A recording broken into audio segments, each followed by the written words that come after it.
Take three, right? Max. Let's go. Oh, great. Okay, that's a fantastic intro. What is up, guys? Welcome back to the channel. I'm back now doing a bit of content. Don't know if I'm going to stay around, but yeah, I've got a deck profile for Max, teammate Max, who got 6th place at the Cardmarket regional this weekend with Gotenks. So I know a few of you have been looking forward to this list, so I thought I would bring it to you. This will be a special video, I guess. Maybe I'll do my deck profile as well. Just And they plugging can that be in there. immediately disappointed when they see it. Yeah, so as you can see from the thumbnail, there are a couple of suspect cards. So But they're all there for a reason, whether it's good or not. But ultimately it worked out. alright, well, let's look at the list. Max, you want to just go through the list and let the guys know what your deck choices, what your card choices were, ratios and all that? Yeah, no problem. So I obviously starting off with the leader, Gotenks. Given that the meta is going pretty high and very wide, I wanted to play a leader that could awaken before 4 life and without having to take too much life effectively. So that's why I went with Gotenks. You just need the 2-drop unison down and then you can awaken. So obviously starting with 4 Grim Reaper, complete beast of a card. It makes the deck Union Fusion for 2, draws 2 cards, pops a card on their side of the board. It's got dual attack, deflect, so it's wearing down their resources, and if they ever remove it, well, you're going to get the materials back. I had 1 copy of All Out Assault. I didn't play it the entire tournament, but again, still there for a reason. Also has deflect, double strike. It's a 5 cost, which is important because when they're, a lot of the time, when they play Meki Cabrera, they're going to just declare Gotenks 6. If you don't have any other options to play, there you go, All Out Assault. And it also KOs something, ignore and barrier, and can remove markers from their unison, which in some matchups is obviously going to be pretty important. So next we have the Goten and Trunks package. Well, the Thoughtless Youth is standard at 4. You can play it by tapping a green and critting a life, and activate main, just bounce it back to hand to search for a Gotenks or your unison off the top of the deck. You get this out even more effectively with the Bonds of Friendship. So I know what you're thinking, the song Goten, Bonds of Friendship, why would you be playing that? Well, typically the lists are going to be playing 4 Trunks, but when you just have 2 Trunks in hand, you can't fuse. So that's why I split them down the middle, and just to keep the numbers balanced effectively. When you use the Trunks for the fusion, you can search for the top 7 and add a 2-drop unison. So obviously when you're resolving your Gokul, which we'll look at a bit later, that's one of the targets you generally want to go for. Brimming with talent, basically just a vanilla Goten, but when it's in your drop you can tap a green just to add it back. And in a couple of my matchups I was just cycling that, so pitching it with, for example, Dormant or the Unison, adding it back and just keeping my hand size up that way. Did you see it in FL1? Or, I mean, it's just the extra advantage, isn't it? So you don't really want it anymore. Well, generally your optimal starter is going to be Gokul, so you can just search it out on turn 2 regardless. So as long as it's not in your life, you're gonna see it. Cool. But yeah, so moving on, the Zamasu package. So 5 Charismatic Villain and 2 Hidden Might Son Gohan. Charismatic Villain's obviously very standard, free play, counterplay, pops a 7 or less. Pretty much key to the deck. And the Son Gohan, most of the Gotenks lists weren't playing this before, but the card is actually nuts. When you're at 3 life, you can play it for 2, and it KOs something, ignore a barrier, or removes a marker. Played this a couple of times, and just the 25k double strike in itself is a lot of pressure, and for 2, it's just tremendous value. The Zamasu is the second MVP of the deck. When you can't get out Gotenks, just for 1 on top of your Frieza or your Gohan, you can play it down by sacking it off, and it's a 20k swing. They can't really remove. There's not much power reduction, so the indestructible is pretty key. And yeah, when it swings at anything, they have to pitch a card. And so if you can get multiple on board, it's at that point it's rather GG. Next, you've got the Gokul. Your optimal starter for the deck. When you play it, you can add one of your Gotenks to hand, either the 6 or the 5, and also activate main. You tap a green, and you reveal that Gotenks, and you can add a Goten and Trunks. So it's effectively a +2 just from playing it. Sometimes, and that's why my count of Goten and Trunks is quite high, so that I can resolve this multiple times.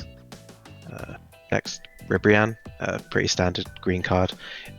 In this particular build, I don't have as many ways as usual to effectively and efficiently get it into the drop, but with your leader skill, pitch it to play the tokens, and Dormant, you see it enough, and otherwise it's just charged. I think the next suspect thing will be my super combo lineup, but it will make sense. So the defending Father Paragus, obviously the best green super combo. You draw your cards first before you get rid of one, and then so you draw 2 and warp a card. Then Protector of Children. This came in clutch a couple of games, to be fair. So you can't use it as a fusion target, but when your Grim Reaper is KO'd, you get to add a Trunks and a Goten back, and it doesn't specify the power or the cost. So when my opponent would KO the Grim Reaper, I could just add a super combo back to my hand for free. Did you use it multiple times? Yes, I used it in 2 rounds. Once against the Gogeta and once against a Dark Broly. Yeah, like 5 super combos a game then, yeah. Yeah, exactly. Adding it back from the drop.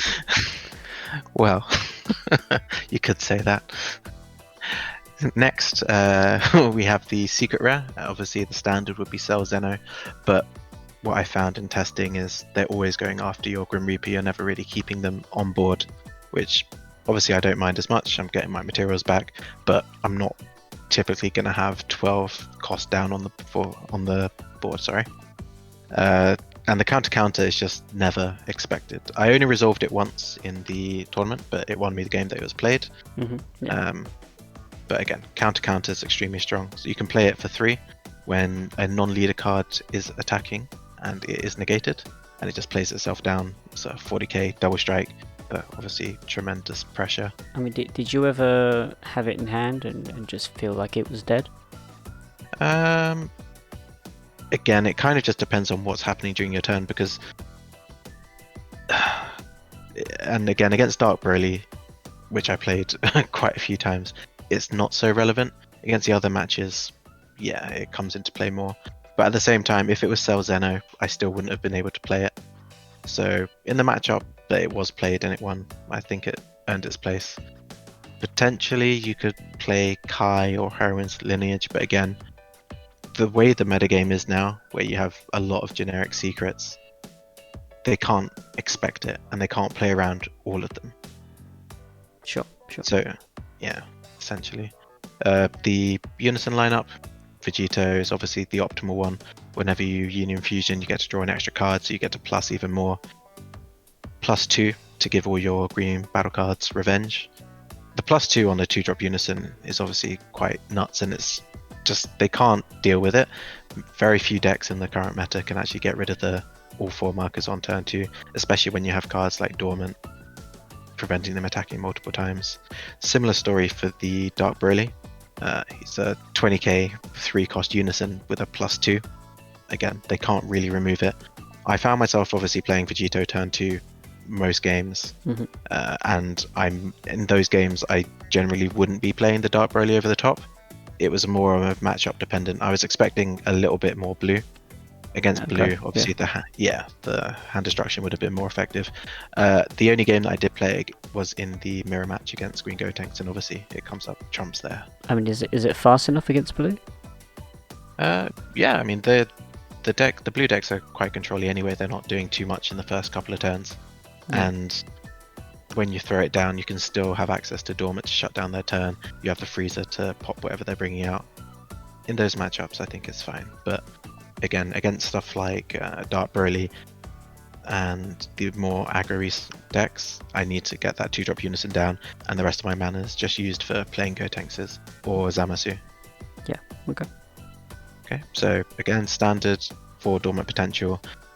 One of the main reasons why I wanted to play a green deck, the card is obviously nuts, it shuts down their whole turn. But obviously you need to keep in mind that the first attack is generally going to be going through. I know a lot of the older lists were playing the free play blockers, but again, for the text that the particular tech that you see later, I needed to make space. And throughout the tournament, it wasn't really needed. 3 Shocking Death Ball, just a Sparking in the Gate, kills 2 drops, which is again very relevant against Sin, against Dark Broly, against the Margin Vegeta decks. Just good, efficient card. 1 copy of Boo Boo Volleyball. In my opinion, the card's insane, but It's crazy. you can't really play multiple.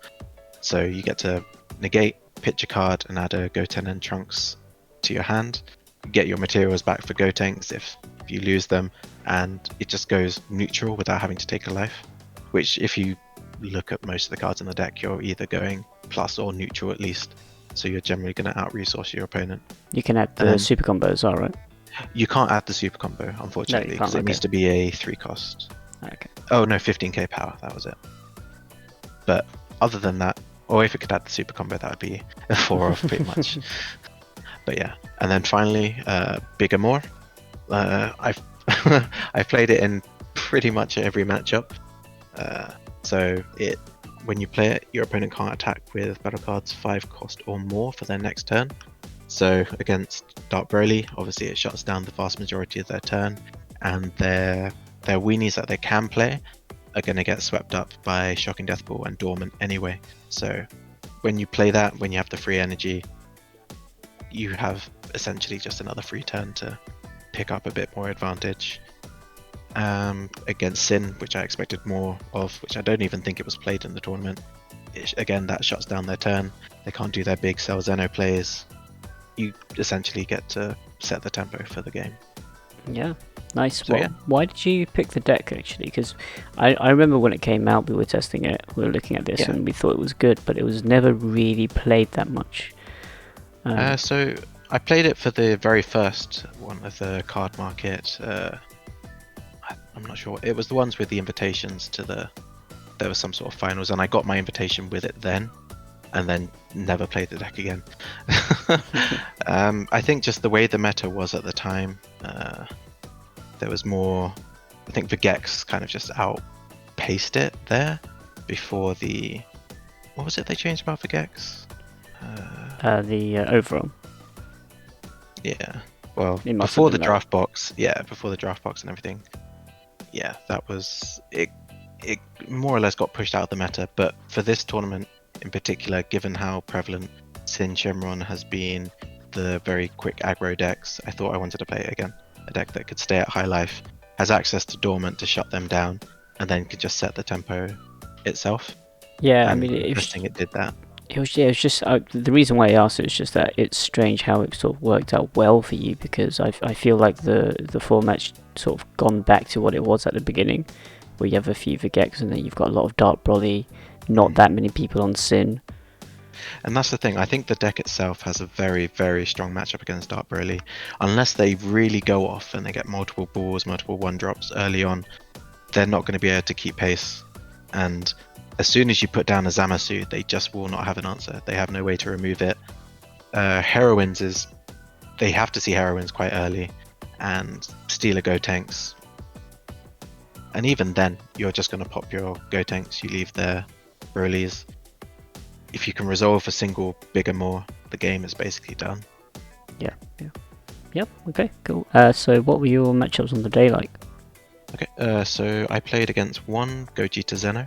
I think in that matchup, Dormant Potential kind of just wrecks the deck. They have a lot of weenies.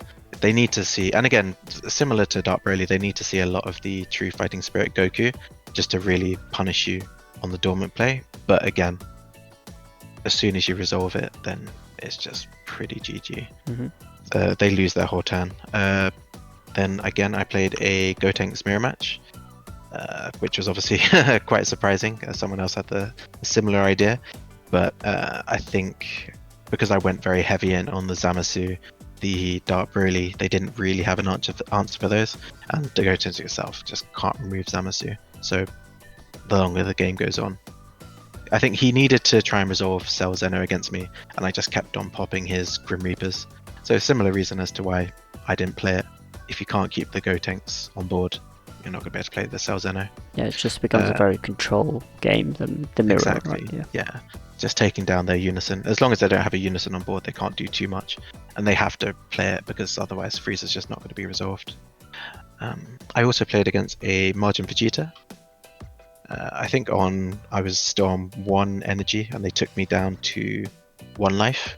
But again, as soon as I chuck down the Unison, have access to Dormant, there's not much that they can do, and that sort of deck runs out of steam very quickly if they can't get the early kill. I played against 3 Dark Broly, which again I think the deck is quite well equipped to deal with that. And then finally King Piccolo, which was my only loss in the final round. I think the matchup is fine as well. Unfortunately, I didn't see my Unison until quite late, so it was hard to come back from that. But otherwise, no, the deck performed well, and I think I think the format's going to be changing in a week or so, right? With the new set. But I'll see how Gotenks fares, and I might continue with it anyway. Yeah, I mean, yeah, as you say, you only lost 1 match or 1 game. Yeah. And just got really shafted by matchups. Yeah. Well, can't really complain. It was a fun tournament anyway, and thank you to Cardmarket for running it. Yeah, it was run well. Actually, I thought. So. Well, congratulations. Thank you, and to you too on your top. Yeah, thank you. Yeah. 4th place. Inside joke. Do you have would you have any changes for a best of 3? For best of 3, I probably wouldn't be maining the Bigamore. I think you can put in a lot of. You'd probably have potentially Blue Impulse. So it's the 2-drop green card. If your opponent plays a battle card during your turn, and if you have a Unison reduces it's cost by 1, and it just KOs all their battle cards. Something like that, just because the deck itself doesn't have wide board clear, it's got kind of just 1 card per turn with Grim Reaper. Or I would play the free play blocker, the Gohan, and transition into Cell Zeno. I think with the Boo, it's more of a surprise that you just get an advantage of the fact they don't know what you're playing. You've played it once and that's it. Either it's going to win you the game or it isn't. And the rest of the time they just have to play around Cell Zeno. Yeah, so, okay. Yep, good. Nice little swerve there. So. Do you have anything else to add? Any shout outs or anything? Well, shout out to the Distinct Few, my team. Lots of testing on a regular basis, and they help me basically decide what I wanted to play through the testing. Some of the best players in Europe. But no, otherwise, thank you very much for having me. Yeah, best players when we play. When they play. Yeah, when play a match. But yeah, thanks Max, and good luck for your next tournaments. Guys, remember to drop any comments, questions you have below. I would ask you to sub, but I don't know how much content I'm going to put out. But if you want to sub, that's great. Do like the Facebook page though, the Distinct Few Facebook page. I'll be linking that into the description. So thank you very much for watching, and I will see you guys next time.